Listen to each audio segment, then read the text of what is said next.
Hi friends, welcome back to ಅರ್ಸಿಕೆರಿಯರ್ YouTube channel. ಕಳೆದ ಒಂದು 2-3 ದಿವಸದಿಂದ ನೀವು ನೋಡ್ತಾ ಇರ್ತೀರ ಸೋಷಿಯಲ್ ಮೀಡಿಯಾದಲ್ಲಿ ಒಂದು ವಿಡಿಯೋ ತುಂಬ ವೈರಲ್ ಆಗ್ತಾ ಇದೆ. ಎಲ್ಲೋ ಬೋರ್ಡ್ ಬರ್ತಾ ಇದೆ, ಬೈಕ್ ಒಂದು 2 ವೀಲರ್ ಅಂದರೆ ಎಲ್ಲ ಥರ ಡೆಲಿವರಿ ಫೀಲ್ಡ್ಗೆ ಇದು ಒಂದು ಒಳ್ಳೆ ಬೈಕು, ಕಮರ್ಷಿಯಲ್ ವೆಹಿಕಲ್ಲು. ನಾವು RTO ಇಂದ ಲೈಸೆನ್ಸ್ ಕೂಡ ತೊಗೊಂಡಿದ್ದೀವಿ. ಇದರಲ್ಲಿ ರಾಪಿಡೋ ಮಾಡ್ಬೋದು, ಸ್ವಿಗ್ಗಿ, ಝೊಮ್ಯಾಟೊ, ಅಮೆಝಾನ್, ಫ್ಲಿಪ್ಕಾರ್ಟ್ ಎಲ್ಲ ಮಾಡ್ಬೋದು ಅಂತ ಈ ಒಂದು ಕಂಪ್ನಿ ಒಂದು ಮಾತಾಡ್ತಾ ಇದ್ದಾರೆ. ಒಂದು ಕಂಪ್ನಿ ಪ್ರೊವೈಡ್ ಮಾಡ್ತಾ ಇದೆ ಡೆಲಿವರಿ ಫೀಲ್ಡ್ಗೆ, ಡೈಲಿ ರೆಂಟಿಗೆ ಕೊಡ್ತೀವಿ ಅಂತ. ಆ ವಿಡಿಯೋ ಕೂಡ ಪ್ಲೇ ಮಾಡ್ತೀನಿ, ನೋಡ್ಕೊಂಡು ಬನ್ನಿ. ಆಮೇಲೆ ಇದ್ರ ಬಗ್ಗೆ ಮಾತಾಡ್ತೀನಿ ಸ್ನೇಹಿತರೆ. ಸೊ ಇದು ಬೋರ್ಡ್ ಕಲರ್ ಯಾವ್ದು? ವೈಟ್ ಬೋರ್ಡ್, ಇದು ಎಲ್ಲೋ ಬೋರ್ಡ್ ಬರುತ್ತೆ. ಕಮರ್ಷಿಯಲ್ ಲೈಸೆನ್ಸ್ ಎಲ್ಲೋ ಬೋರ್ಡ್ ಬರುತ್ತೆ. ಕರ್ನಾಟಕ. ಹೌದು, first time in Karnataka. All India first time electric vehicle yellow ಬೋರ್ಡ್ನ ನಾವು ತೊಗೊಂಡಿದ್ದೀವಿ ಲೈಸೆನ್ಸ್. ಹಾಗೆ ನಾವು ರೆಂಟಲ್ ಕೊಡ್ತೀವಿ, 3PL ಲಾಜಿಸ್ಟಿಕ್ಸು, ಆಮೇಲೆ ವೀಕ್ಲಿ ಮಂತ್ಲಿ ರೆಂಟಲ್ಸು ಕೊಡ್ತೀವಿ. ಸೊ ಅವ್ರು ಡೈಲಿ 500 ಇಂದ 600 ರುಪೀಸು ಅರ್ನ್ ಮಾಡ್ಕೋಬೋದು ಓನ್ಲಿ 2 ವೀಲರ್. Commercial purpose. ಇನ್ನು ಇಂಪಾರ್ಟೆಂಟ್ ವಿಷಯ ಏನಂತ ಅಂತಂದರೆ, ಈಗ ಇರೋ ಎಲೆಕ್ಟ್ರಿಕ್ ಸ್ಕೂಟರ್ಸ್ ಬೆಂಗಳೂರಲ್ಲಿ ವಿತೌಟ್ ಲೈಸೆನ್ಸ್ ಇದ್ದಾವೆ. ವಿತೌಟ್ ಲೈಸೆನ್ಸ್ ಕಮರ್ಷಿಯಲ್ ಲೈಸೆನ್ಸ್ ಇರಲ್ಲ. ಪ್ರೈವೇಟ್ ಗಾಡಿನ ಕಮರ್ಷಿಯಲ್ ಆಗಿ ಯೂಸ್ ಮಾಡ್ತಾರೆ, ಅದಕ್ಕೆ ತುಂಬ ತೊಂದರೆ ಆಗಿದೆ ಎಲ್ಲರಿಗೂ. ಈಗ ನಾವು ಕಮರ್ಷಿಯಲ್ ಲೈಸೆನ್ಸ್ನ ತೊಗೊಂಡಿದ್ವಿ RTO ಇಂದ. ನಮ್ಮ vehicles with confidence they can go and use this vehicles. Rapido ಇರ್ಬೋದು, ಝೊಮ್ಯಾಟೊ, ಜೆಪ್ಟೊ, ಅಮೆಝಾನ್, ಫ್ಲಿಪ್ಕಾರ್ಟ್ ಇವರೆಲ್ಲ ನಮ್ಮ ಗಾಡಿ ತೊಗೊಂಡ್ರೆ ಅವರಿಗೆ ಏನೂ ತೊಂದರೆ ಬರಲ್ಲ. RTO ಇಂದ ಪೊಲೀಸರಿಂದ ಏನು ತೊಂದರೆ ಬರಲ್ಲ. ನೋಡಲ್ಲ ಸ್ನೇಹಿತರೆ, ವಿಡಿಯೋ ಇದ್ದೇನೆ. ಇದು 2 ದಿವಸದಿಂದ ಏನಕ್ಕೆ ಸಡನ್ ಅಂತ ಲಾಂಚ್ ಆಗ್ಬಿಟ್ಟಿದೆ. ತುಂಬ ದಿವಸದಿಂದ ಪ್ಲಾನ್ ಮಾಡ್ಕೊಂಡಿರ್ತಾರೆ, ಬಟ್ ಈ ನಡುವೆ ಏನೋ ರಾಪಿಡೋ ಬೈಕ್ ಟ್ಯಾಕ್ಸಿ ಬ್ಯಾನ್ ಆಯ್ತಲ್ವ, ವೈಟ್ ಬೋರ್ಡಲ್ಲಿ ಇಲ್ಲಿಗಲ್ಲೋ ಮಾಡೋಂಗಿಲ್ಲ, ಎಲ್ಲೋ ಬೋರ್ಡ್ ಮಾಡ್ಕೊಡಿ ಅಂತ ಹೇಳ್ತಾ ಇದ್ರಲ್ವ. ಹಂಗಾಗಿ ಈಗ ಈ ಒಂದು ಕಂಪ್ನಿ ಪ್ರೊವೈಡ್ ಮಾಡ್ತಾ ಇದೆ ಎಲ್ಲೋ ಬೋರ್ಡು. ಇದು ಒಂದು EV ಬೈಕ್ ಆಗಿರೋದ್ರಿಂದ ನಿಮಗೆ ಎಲ್ಲೋ ಬೋರ್ಡಿಗೆ ಕನ್ವರ್ಟ್ ಮಾಡಿಕೊಡ್ತಾರಂತೆ. ಇದಕ್ಕೆ ಇನ್ಸೂರೆನ್ಸ್ ಕೂಡ ಇರುತ್ತಂತೆ, ಫಸ್ಟ್ ಪಾರ್ಟಿ, ಸೆಕೆಂಡ್ ಪಾರ್ಟಿಗೆ. ಹಾಗೆ ಇದಕ್ಕೆ ಏನೇನು ಬೇಕು ಎಲ್ಲ ಕಮರ್ಷಿಯಲ್. ಯಾರೇ ನಿಮ್ಮನ್ನ ಪೊಲೀಸರು ಹಿಡಿದು ಕ್ವಶನ್ ಮಾಡೋಂಗಿಲ್ಲ, RTOದವ್ರು ಹಿಡಿಯೋಂಗಿಲ್ಲ. ಹಂಗಾಗಿ ಯಾರು ಕೂಡ ಹಿಡಿಯಲ್ಲ, ಆಟೋದವ್ರು ಯಾರು ಕೂಡ ಕ್ವಶನ್ ಮಾಡೋಂಗಿಲ್ಲ. ಎಲ್ಲೋ ಬೋರ್ಡ್ ಆಗಿರೋದು ಇದು ಕಮರ್ಷಿಯಲ್ ವೆಹಿಕಲ್. ಹಾಗಾಗಿ ಇದೊಂದು ಟ್ಯಾಕ್ಸ್ ಎಲ್ಲ ಈ ಕಂಪ್ನಿನೇ ಪೇ ಮಾಡುತ್ತೋ ಏನೋ ಗೊತ್ತಿಲ್ಲ ಅದ್ರ ಬಗ್ಗೆ. ಒಟ್ಟಿನಲ್ಲಿ ನಿಮಗೆ ಡೈಲಿ ವೈಸ್ ರೆಂಟಿಗೆ ಕೊಡ್ತಾರಂತೆ, ಇಲ್ಲ ವೀಕ್ಲಿ ಕೊಡ್ತಾರಂತೆ, ಮಂತ್ಲಿ ರೆಂಟಿಗೆ. ನಿಮ್ಗೆ ಯಾವ ಥರ ಬೇಕು ಆ ಥರ ತಗೊಂಡು ಡ್ಯೂಟಿ ಮಾಡ್ಬೋದು ಅಂತ ಹೇಳ್ತಿದ್ದಾರೆ. ಬಟ್ ರೆಂಟ್ ಎಲ್ಲ ಎಷ್ಟು ಅಂತ ಏನು ಅದ್ರ ಬಗ್ಗೆ ಇನ್ನೂ ಎಕ್ಸ್ಪ್ಲೈನ್ ಮಾಡಿಲ್ಲ. ಡೈಲಿ ಎಷ್ಟು, ವೀಕ್ಲಿ ಎಷ್ಟಾಗುತ್ತೆ ಏನು ಹೇಳ್ತಾ ಇಲ್ಲ. ಅವ್ರು ಹೇಳ್ತಿರೋದು ಇದೊಂದು ಬೈಕ್ ತೊಗೊಂಡು ನೀವು ಡೈಲಿ 500 ಇಂದ 1000 ರೂಪಾಯಿ ಅರ್ನ್ ಮಾಡ್ಬೋದು ಅಂತ ಹೇಳ್ತಿದ್ದಾರೆ. ಬಟ್ ಎಷ್ಟು ಮೈಲೇಜ್ ಬರುತ್ತೆ ಬ್ಯಾಟ್ರಿ, ಅದ್ರ ಬಗ್ಗೆ ಇನ್ಫಾರ್ಮೇಷನ್ ಇಲ್ಲ.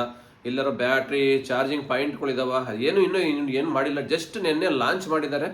ಮುರಳಿ ಕೂಡ ಹೋಗಿದ್ರು, ಶ್ರೀ ಮುರಳಿ ಅವರು ಕೂಡ ಈವೆಂಟ್ಗೆ. ಹಂಗೆ ಪ್ರಥಮ್ ಕೂಡ ಹೋಗಿದ್ರು, ನೋಡಿರ್ತಿರಲ್ಲ, ಸುಮಾರು ವೈರಲ್ ಆಗ್ತಾಯಿತ್ತು ವಿಡಿಯೋಗಳು. ಈ ಒಂದು ಬೈಕ್ನ ಲಾಂಚ್ ಮಾಡಿದ್ದಾರೆ, ಸ್ಕೂಟಿ ಥರನೇ, ಆಕ್ಟಿವಾ ಥರ ಇದೆ. ಇದು E-ವಾಯ್ಸ್ ಅಂತ ಏನೋ ಬರುತ್ತೆ ಕಂಪ್ನಿ, ಅದು ನೇಮ್ ಇಟ್ಟಿದ್ದಾರೆ. ಬೈಕು ನೋಡೋಕೆ ತುಂಬ ಚೆನ್ನಾಗಿದೆ, ಬಟ್ ಮೈಲೇಜ್ ಎಷ್ಟು ಬರುತ್ತೆ ಅಂತ ಗೊತ್ತಿಲ್ಲ. ಇದು ಬೈಕ್ ಟ್ಯಾಕ್ಸಿ ಮಾಡೋಕ್ಕೆಲ್ಲ ಕಂಫರ್ಟಬಲ್ ಇದೆಯೋ ಇಲ್ವೋ ಅದು ಗೊತ್ತಿಲ್ಲ. ಯಾಕೆಂದರೆ ಬೈಕ್ ಟ್ಯಾಕ್ಸಿ ಮಾಡಬೇಕಾದ್ರೆ ನಿಮಗೆ ಗೊತ್ತಿರಬೇಕು, ಮ್ಯಾಕ್ಸಿಮಮ್ ಒಂದು 100 ಕಿಲೋಮೀಟರ್ ಮೇಲೆ ಮೈಲೇಜ್ ಬರಲೇಬೇಕು. ಯಾಕೆಂದರೆ ನೀವು ದಿನಕ್ಕೆ ಒಂದು ಬೈಕ್ ಟ್ಯಾಕ್ಸಿ ರೈಡರ್ ಮಾಡ್ತಾನೆ ಅಂದರೆ ಒಂದು 200 ಕಿಲೋಮೀಟ್ರ್ 300 ಕಿಲೋಮೀಟರ್ವರೆಗೂ ರೈಡ್ ಮಾಡೋರಿದ್ದಾರೆ ಕೆಲವರು. ಹಂಗಾಗಿ ಇದು 60, 70 ಹಿಂಗೆಲ್ಲ ಮೈಲೇಜ್ ಕೊಟ್ಟರೆ ಖಂಡಿತ ಆಗಲ್ಲ. ಮ್ಯಾಕ್ಸಿಮಮ್ 100 ಇಂದ 150 ಮೇಲೆ ಬಂದರೆ ಅಟ್ಲೀಸ್ಟ್ ಒಂದು ಪಾಯಿಂಟ್ ಎಲ್ಲರೂ ಚಾರ್ಜಿಂಗ್ ಹಾಕ್ಕೊಂಡು 1/2 ಅವರ್ 1 ಅವರಲ್ಲಿ ಫುಲ್ ಚಾರ್ಜ್ ಆಗೋ ಥರ ಇರಬೇಕು. ಈ ಥರ ಇದ್ದರೆ ವರ್ಕೌಟ್ ಆಗುತ್ತೆ ಎಲೆಕ್ಟ್ರಿಕಲ್ ವೆಹಿಕಲ್. ಬಟ್ ಇದು ಒಂದ್ಸಲಿ ಚಾರ್ಜ್ ಖಾಲಿ ಆದಮೇಲೆ ಮತ್ತೆ ಚಾರ್ಜ್ ಫುಲ್ ಮಾಡಬೇಕು ಅಂದರೆ 3 ಅವರ್ 4 ಅವರ್ ಟೈಮ್ ತಗೊಂತಂದರೆ ಇದು ಬೈಕ್ ಟ್ಯಾಕ್ಸಿ ಮಾಡೋಕ್ಕೆ ಆಗಲ್ಲ, ವರ್ಕೌಟ್ ಆಗಲ್ಲ. ನೀವು ಒಂದು ದಿವಸಕ್ಕೆ ಒಂದು 500 ಇಂದ 1000 ರೂಪಾಯಿ ಅಂತ ಅವರೇ ಹೇಳ್ತಾ ಇದ್ದಾರೆ, ಅಷ್ಟೇ, ಜಾಸ್ತಿ ಹೇಳ್ತಾ ಇಲ್ಲ. ಈ ಬೈಕ್ ತಗೊಂಡ್ರೆ 500 ಇಂದ 1000 ರೂಪಾಯಿ ಮಾಡ್ಬೋದು ಅಂತ ಇದ್ದಾರೆ. ಬಟ್ ಅಷ್ಟು ಚಾರ್ಜಿಂಗ್ ಬಂದರೆ ಮೇಂಟೈನ್ ಆಗುತ್ತೆ, ಇಲ್ಲಾಂದರೆ ಕಷ್ಟ ಆಗುತ್ತಲ್ವಾ. 100 ಒಳಗಡೆ ಮೈಲೇಜ್ ಡ್ರಾಪ್ ಆದರೆ ಹೆಂಗೆ ಮಾಡೋಕ್ಕಾಗುತ್ತೆ? ಏನು ಯಾವ ಡೆಲಿವರಿ ಫೀಲ್ಡಲ್ಲೂ ವರ್ಕೌಟ್ ಆಗಲ್ಲ. ಏನೋ ಪರ್ಸನಲ್ ಯೂಸ್ಗಳಿಗೆ ಸರಿ ಹೋಗುತ್ತೆ ಅಷ್ಟೇ. ಓಡಾಡೋಕೆ ಏನಾದ್ರು ಬೇರೆ ಕೆಲಸ, ಏನೋ ಈ ಸ್ವಿಗ್ಗಿ ಝೊಮ್ಯಾಟೊ ಮಾಡ್ತಾರಲ್ಲ ಅಂಥವ್ರಿಗೆ ಹೆಂಗೋ ಸ್ವಲ್ಪ ಮಾಡ್ಕೋಬೋದು. ಇಲ್ಲೇ ಲೋಕಲಾಗಿ ಓಡಾಡ್ಕೊಂಡಿರ್ತಾರೆ, ಅವಾಗ ರೆಸ್ಟ್ ಸಿಗ್ತಾ ಇರೋದ್ರಿಂದ ಏನಾಗುತ್ತೆ, ಅವ್ರಿಗೆ ಬೇರೆ ಕೆಲಸ ಮಾಡ್ಕೊಳಕ್ಕೆ ಚಾರ್ಜಿಂಗ್ ಹಾಕ್ಕೊಂಡು ಡ್ಯೂಟಿ ಮಾಡ್ಬೋದು. ಬಟ್ ರಾಪಿಡೋ ಬೈಕ್ ಟ್ಯಾಕ್ಸಿ ಮಾಡಬೇಕಂದ್ರೆ ನೀವು ಕಂಟಿನ್ಯೂ ಮಾಡ್ತಾ ಇರ್ತೀರ, ಬ್ಯಾಕ್ ಟು ಬ್ಯಾಕ್ ಆರ್ಡರ್ ಬರ್ತಾ ಇರ್ತವೆ. ಬ್ಯಾಕ್ ಟು ಬ್ಯಾಕ್ ಡ್ಯೂಟಿ ಮಾಡೋದ್ರಿಂದ ಏನಾಗುತ್ತೆ, ಈ ಒಂದು ಚಾರ್ಜ್ ನಿಮಗೆ ಬರಲ್ಲ, ಬ್ಯಾಕಪ್ಪು. ಅದೊಂದು ಪ್ರಾಬ್ಲಮ್ ಆದರೂ ಆಗ್ಬೋದು. ಬಟ್ ಮೈಲೇಜ್ ಎಷ್ಟಿದೆ ಅಂತ ಇನ್ನೂ ಅವ್ರ ಕಂಪ್ನಿಯಿಂದ ಯಾವುದೇ ಥರ ಅಫಿಷಿಯಲಾಗಿ ಅನೌನ್ಸ್ ಮಾಡಿಲ್ಲ. ಒಳ್ಳೆ ಮೈಲೇಜ್ ಕೊಟ್ಟರೆ ಮಾಡ್ಬೋದು, ತೊಂದರೆ ಇಲ್ಲ, ಏನು ವರ್ಕೌಟ್ ಆಗುತ್ತೆ. ಅದು ಹೇಳ್ತಿಲ್ಲ, 100 ಮೇಲೆ ಬರಬೇಕು ಮೈಲೇಜು ಒಂದು ಬ್ಯಾಟ್ರಿ ಅಂದರೆ. ಆವಾಗ ನೀವು ಆರಾಮಾಗೆ ಬೈಕ್ ಟ್ಯಾಕ್ಸಿನ ಮಾಡ್ಬೋದು. ಬಟ್ ರೆಂಟು ಎಷ್ಟಿದೆ ಅಂತ ಗೊತ್ತಿಲ್ಲ. ರೆಂಟ್ ಏನಾದ್ರು ಕಾಸ್ಟ್ಲಿ ಆದರೆ ಹೆಂಗೆ ಮಾಡೋಕ್ಕಾಗತ್ತಲ್ವ, ಅದು ಕಷ್ಟ ಇದೆ. ಮತ್ತು ಬೈಕ್ದೇನಾದ್ರು ಸರ್ವಿಸ್ ನಿಮ್ದು ಇರುತ್ತಾ, ಇಲ್ಲ ಅವರೇ ಮಾಡಿಕೊಡ್ತಾರೋ, ಅದಕ್ಕೇನಾದ್ರು ಪಾರ್ಟ್ಸ್ಗಳು ಏನಾದ್ರು ಹೋದ್ರೆ ನೀವು ಹಾಕ್ಸ್ಬೇಕು. ಅದ್ರ ಬಗ್ಗೆ ಏನು ಇನ್ಫಾರ್ಮೇಷನ್ ಇಲ್ಲ, ಜಸ್ಟ್ ಲಾಂಚ್ ಆಗಿದೆ. ನೆಕ್ಸ್ಟ್ ಇದ್ರ ಬಗ್ಗೆ ಏನಾದ್ರು ವಿಡಿಯೋ ಬಂದರೆ ಖಂಡಿತ ಇನ್ಫಾರ್ಮೇಷನ್ ತಿಳಿಸ್ಕೊಡ್ತೀನಿ. ಸದ್ಯಕ್ಕಂತೂ ಇವಾಗ ಇದೊಂದು ಬೈಕ್ ಪ್ರೊವೈಡ್ ಮಾಡ್ತಾ ಇದ್ದಾರೆ ಎಲ್ಲೋ ಬೋರ್ಡು. ಎಲ್ಲ ಡೆಲಿವರಿ ಬಾಯ್ಸ್ಗಳಿಗೆ ಅನುಕೂಲ ಆಗೋ ಥರ ಅಂತ ಹೇಳಿದ್ದಾರೆ.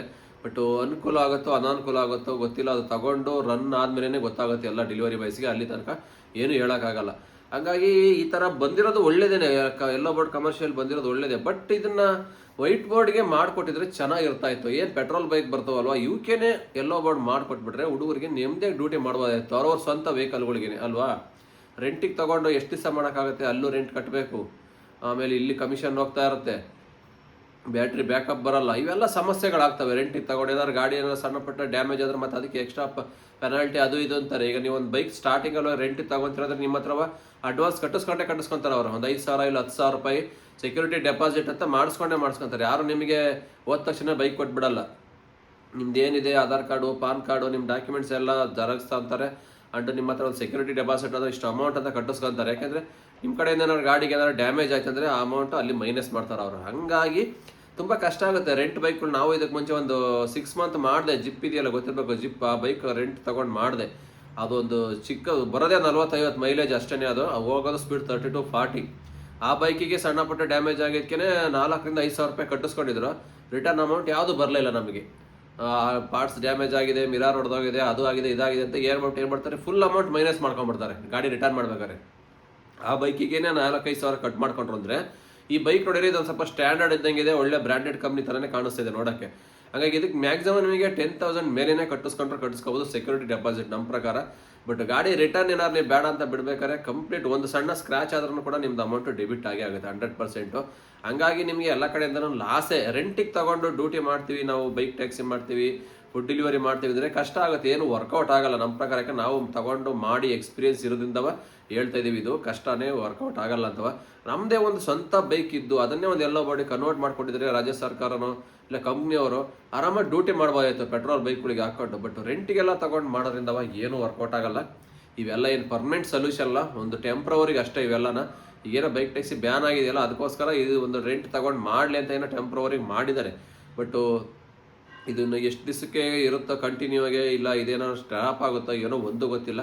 ತಗೊಂಡು ಯೂಸ್ ಮಾಡಿ ಫೀಲ್ಡಿಗೆ ಬಂದ ಮೇಲೇ ಯಾವುದೇ ಒಂದು ವೆಹಿಕಲ್ದು ಗೊತ್ತಾಗೋದು ಬಂಡವಾಳ ಹೆಂಗಿದೆ ಏನೈತೆ ಅಂತ. ಅಲ್ಲಿ ಗಂಟನ ಯಾರೇನೇ ಹೇಳಿದ್ರು ಅದು ನಂಬೋದು ಅಷ್ಟೇ. ಬಟ್ ನಾವು ತಗೊಂಡು ಓನಾಗಿ ಯೂಸ್ ಮಾಡಿದಾಗಲೇ ಗೊತ್ತಾಗುತ್ತೆ ಯಾವುದೇ ಒಂದು ಪ್ರಾಡಕ್ಟ್ ಆದರೂ. ಹಾಗೆ ಈ ಬೈಕು ಅಷ್ಟೇ, ಈಗ ಅವ್ರು ಲಾಂಚ್ ಮಾಡ್ಯಾರೆ, ಅವ್ರು ಹೇಳ್ತಾ ಇದ್ದಾರೆ ಈ ಥರ ಚೆನ್ನಾಗಿದೆ ಬೈಕು, ಒಳ್ಳೆ ಅರ್ನ್ ಮಾಡ್ಬೋದು, ಎಲ್ಲ ಕಮರ್ಷಿಯಲ್ ವೆಹಿಕಲ್ಲು, ಇನ್ಸೂರೆನ್ಸ್ ಇದೆ, ಎಲ್ಲ ಥರ ಇದೆ ಅಂತ ಹೇಳ್ತಾರೆ. ಇರ್ಬೋದು, ಓಕೆ ಒಪ್ಕೊಂತೀವಿ.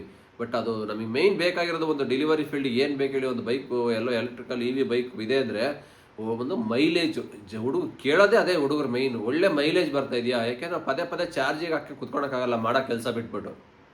ಒಳ್ಳೆ ಮೈಲೇಜ್ ಬಂದ್ರೆ ಮಾತ್ರನೇ ಡ್ಯೂಟಿ ಮಾಡ್ಬೋದು ತಗೊಂಡು. ಅದು ಬಿಟ್ಬಿಟ್ಟು ಒಂದು 50 ಕಿಲೋಮೀಟರ್ ಓಡುತ್ತೆ, ಮತ್ತೆಲ್ಲ ಒಂಥರ ಚಾರ್ಜ್ಗೆ ಹಾಕಬೇಕು, ಅಲ್ಲಿ ಚಾರ್ಜಿಂಗ್ ಪಾಯಿಂಟ್ಗಳಿರಲ್ಲ. ಹೊಸ್ದಾಗಿ ಆಗಿದ್ದಾವೆ ಅಂದರೆ ಚಾರ್ಜಿಂಗ್ ಪಾಯಿಂಟ್ ಕಡಿಮೆನೇ ಇರ್ತವೆ. ಅಲ್ಲಿ ಹೋದಾಗ ಬೇರೆ ಒಂದು ಬೈಕ್ ಚಾರ್ಜ್ ಹಾಕಿರ್ತಾರೆ, ಅದಾಗೋವರೆಗೂ ನಾವು ವೆಯ್ಟ್ ಮಾಡಬೇಕು, ಅಷ್ಟು ಟೈಮ್ ವೇಸ್ಟ್ ಆಗುತ್ತೆ, ಅರ್ನಿಂಗ್ಸ್ ಆಗಲ್ಲ, ಇಲ್ಲಿ ರೆಂಟು ಕಟ್ಟಬೇಕು ಇವರಿಗೆ. ಈ ಥರ ಸುಮಾರು ಸಮಸ್ಯೆಗಳು ನಾವು ನೋಡ್ಬಿಟ್ಟಿದ್ದೀವಿ. ಜಿಪ್ಪಿಯಲ್ಲಿ, ಬೌನ್ಸಲ್ಲಿ ಎಲ್ಲ ಇದೇ ಥರನೇ ಹೇಳೋರು ಸ್ಟಾರ್ಟಿಂಗಲ್ಲಿ. ಬೆಂಗಳೂರು ತುಂಬ ಚಾರ್ಜಿಂಗ್ ಪಾಯಿಂಟ್ಗಳಿದ್ದಾವೆ, ಎಲ್ಲರೂ ನೀವು ಚಾರ್ಜ್ ಹಾಕೋಬೋದು, ಹಂಗೆ ನಿಮ್ಮದೇ ಸ್ವಂತ ಮನೆಯಲ್ಲಾರು ಹಾಕೋಬೋದು ಅಂತಾರೆ. ಬಟ್ ಅಲ್ಲಿ ಚಾರ್ಜಿಂಗ್ ಪಾಯಿಂಟ್ಗಳಿಗೆ ಹೋದರೆ ಚಾರ್ಜಿಂಗ್ ಪಾಯಿಂಟ್ ಒಂದತ್ರ ಚಾರ್ಜ್ ಆಗ್ತಾ ಇರ್ತವೆ, ಒಂದ್ಸಲಿ ಒಂದು ಜಾಗದಲ್ಲಿ ಆಗ್ತಾ ಇರಲ್ಲ, ಒಂದು ಜಾಗದಲ್ಲಿ 1-2 ಪ್ಲಗ್ ಇರ್ತವೆ, ಆಲ್ರೆಡಿ ಮುಂಚೆ ಯಾರು ಹಾಕ್ಕೊಂಡಿರ್ತಾರೆ, ಅವ್ರದ್ದಾಗೋವರೆಗೂ ನಾವು ವೆಯ್ಟ್ ಮಾಡಬೇಕು. ಈ ಥರ ಸುಮಾರು ಸಮಸ್ಯೆ ಚಾರ್ಜಿಂಗ್ ವೆಹಿಕಲಲ್ಲಿ. ಹಂಗಾಗಿ ಈ ಎಲೆಕ್ಟ್ರಿಕಲ್ ವೆಹಿಕಲಲ್ಲಿ ತುಂಬ ಅಂದರೆ ತುಂಬಾ ಕಷ್ಟ ಡೆಲಿವರಿ ಫೀಲ್ಡಲ್ಲಿ ಡೆಲಿವರಿ ಮಾಡೋದು. ಇದು ಎಕ್ಸ್ಪೀರಿಯನ್ಸ್ ನಮಗೆ ಆಗಿರೋದನ್ನ ಹೇಳ್ತಾ ಇರೋದು. ಸಿಕ್ಕಾಪಟ್ಟೆ ಸಮಸ್ಯೆ ಆಗುತ್ತೆ. ಬಟ್ ಈ ಒಂದು ಕಂಪ್ನಿಲಿ ಮೈಲೇಜ್ ಎಷ್ಟು ಬರುತ್ತೆ ಅಂತ ಇವ್ರು ಅನೌನ್ಸ್ ಮಾಡಿಲ್ಲ. ಹಂಗಾಗಿ ರೆಂಟ್ ಎಷ್ಟಿದೆ ಅಂತಲೂ ಕೂಡ ಇವ್ರು ಅನೌನ್ಸ್ ಮಾಡಿಲ್ಲ. ಸೆಕ್ಯೂರಿಟಿ ಡೆಪಾಸಿಟ್ ಎಷ್ಟು ಮಾಡಬೇಕು ಅಂತಲೂ ಇನ್ನೂ ಯಾವುದೂ ಕೂಡ ಇನ್ಫಾರ್ಮೇಷನ್ ಬಂದಿಲ್ಲ. ನೆಕ್ಸ್ಟ್ ವಿಡಿಯೋದಲ್ಲಿ ಏನಾದ್ರು ಇವರೆಲ್ಲ ಇನ್ಫಾರ್ಮೇಷನ್ ಕೊಟ್ಟರೆ ಅದ್ರ ಬಗ್ಗೆ ನಾನು ಕೂಡ ತಿಳಿಸ್ಕೊಡ್ತೀನಿ. ಒಟ್ಟಾರೆ ಹೇಳ್ಬೇಕಾದ್ರೆ ನಮಗೆ ಇದೆಲ್ಲ ಪರ್ಮನೆಂಟ್ ಸೊಲ್ಯೂಷನ್ ಅಲ್ಲ ಬೈಕ್ ಟ್ಯಾಕ್ಸಿ ರೈಡರ್ಸ್ಗೆ. ಯಾಕೆಂದರೆ ಈ ಒಂದು ಎಲ್ಲೋ ಬೋರ್ಡ್ ಬಂದಿದೆಯಲ್ಲ ಇವಾಗ, ಇದು ಕಮರ್ಷಿಯಲ್ ವೆಹಿಕಲ್ ಅಂತ. ಏನೇ ಒಂದು ಎಲ್ಲೋ ಬೋರ್ಡ್ ಬಂದರೆ ನಿಮ್ಮ ಸ್ವಂತ ವೆಹಿಕಲ್ ಪೆಟ್ರೋಲ್ ಬೈಕ್ ಇರುತ್ತಲ್ಲ, ಇದು ಒಂದು ಎಲ್ಲೋ ಬೋರ್ಡಾಗಿ ಕನ್ವರ್ಟ್ ಮಾಡ್ಕೊಂಡ್ರೆ ನಿಮಗೆ ಇದು ಒಂದು ಪರ್ಮನೆಂಟ್ ಸೊಲ್ಯೂಷನ್ನು. ಯಾಕೆ ನಿಮ್ಮದೇ ಸ್ವಂತ ಬೈಕ್ ಇರುತ್ತೆ, ಏನೋ ಒಂದು ಡ್ಯಾಮೇಜ್ ಆದರೂ ಸ್ಕ್ರ್ಯಾಚ್ ಆದ್ರೂ ಯಾವುದೇ ಥರ ಪೆನಾಲ್ಟಿ ಇರಲ್ಲ ನಿಮಗೆ, ನೀವೇ ಸಣ್ಣಪಟ್ಟ ರೆಡಿ ಮಾಡಿಸ್ಕೋಬೋದು. ಮತ್ತು ಪೆಟ್ರೋಲ್ ಬೈಕ್ ಆಗಿರೋದು ದಿನಕ್ಕೆ 200-300 ಕಿಲೋಮೀಟರ್ ಬೇಕಾದ್ರೆ ರನ್ ಮಾಡ್ಬೋದು, ಯಾವುದೇ ಥರ ತೊಂದರೆ ಇರಲ್ಲ. ಹಾಗಾಗಿ ಕಮರ್ಷಿಯಲ್ ವೆಹಿಕಲ್ ಆದಮೇಲೆ ಅದಕ್ಕೂ ಕೂಡ ಇನ್ಸೂರೆನ್ಸ್ ಕ್ಲೈಮ್ ಆಗೇ ಆಗುತ್ತಲ್ವ, ಬಂದೇ ಬರುತ್ತೆ. ಅದಕ್ಕೆ ಡಾಕ್ಯುಮೆಂಟ್ಸ್ ಎಲ್ಲ ನಿಮ್ಮ ಹತ್ರ ಇದ್ದೇ ಇರ್ತವೆ. ಹಾಗಾಗಿ ಯಾವುದೇ ಥರ ಮಾಡಬೇಕಂದ್ರೆ ನಮ್ಮ RTOದವರು ನಮ್ಮ ಸ್ವಂತ ಬೈಕ್ಗಳನ್ನ ಎಲ್ಲೋ ಬಾಡಿ ಕನ್ವರ್ಟ್ ಮಾಡಿಕೊಟ್ರೆ ಒಳ್ಳೇದು ನಮ್ಮ ಪ್ರಕಾರ. ಹೇಳ್ಬೇಕಂದ್ರೆ ನಿಮ್ಮ ಪ್ರಕಾರ ಏನಂತ ಕಮೆಂಟ್ ಬಾಕ್ಸಲ್ಲಿ ತಪ್ಪದೆ ತಿಳಿಸಿ. ಮತ್ತೆ ಸಿಗ್ತೀನಿ ಮುಂದಿನ ವಿಡಿಯೋದಲ್ಲಿ. ಅಲ್ಲಿವರೆಗೂ take care, bye bye, have a nice day. ಜೈ ಹಿಂದ್, ಜೈ ಕರ್ನಾಟಕ ಮಾತೆ.